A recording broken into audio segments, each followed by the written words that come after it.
Saudara-saudariku yang kasih,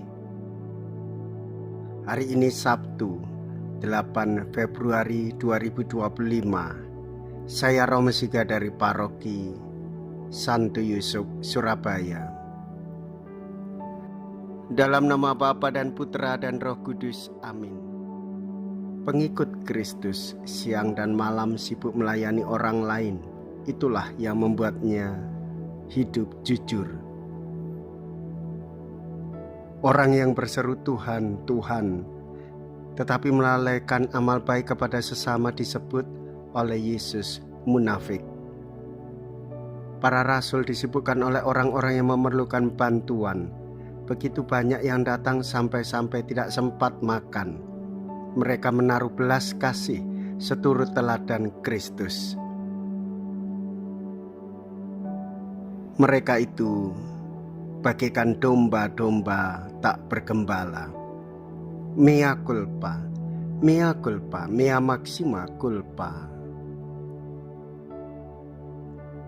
Marilah kita berdoa. Allah Bapa yang Maha Kasih,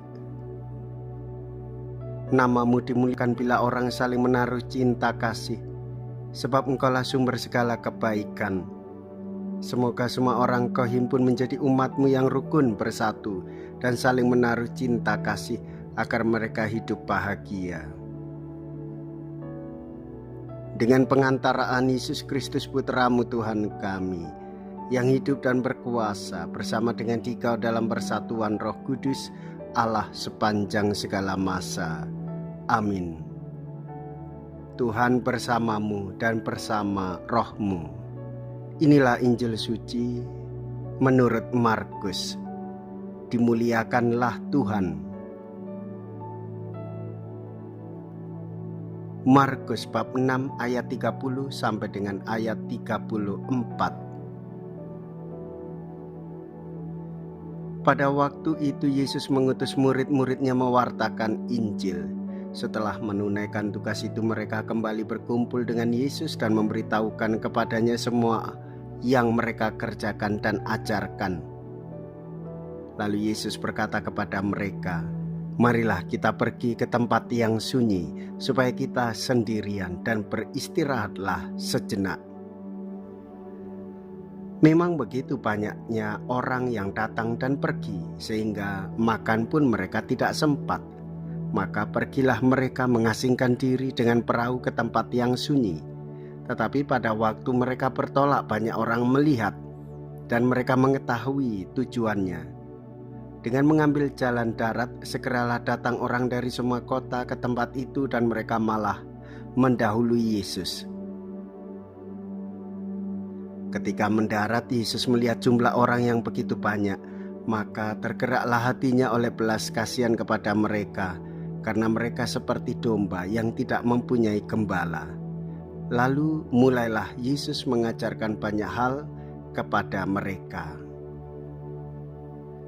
Demikianlah sabda Tuhan. Terpujilah Kristus.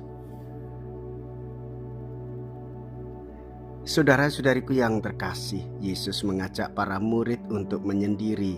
Yesus mengajak para murid untuk mengambil waktu dan beristirahat supaya mereka bersama-sama dengan Yesus.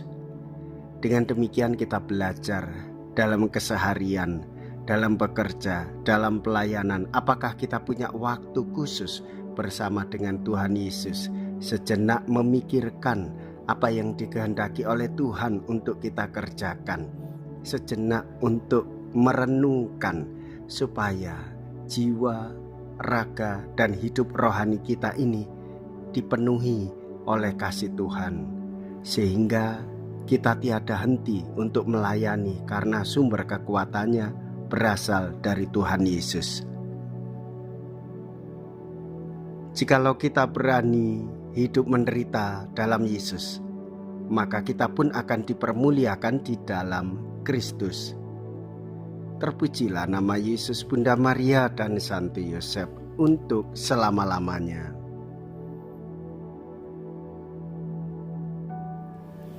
Marilah kita berdoa. Allah Bapa, Raja Maha Mulia, kami telah Kau anugerahi Gembala yang baik, yaitu Yesus Kristus Tuhan kami, Kami mohon semoga Ia menghimpun kami menjadi satu kawanan berkat sabda-Mu dan membimbing kami menuju kedamaian sejati, sebab Dialah Tuhan dan pengantara kami. Amin. Tuhan beserta kita sekarang dan selama-lamanya. Semoga Allah yang Maha Kuasa memberkati saudara sekalian, Bapa dan Putra dan Roh Kudus. Amin. Saudara-saudariku yang terkasih, pergilah, ibadah sabda sudah selesai. Syukur kepada Allah.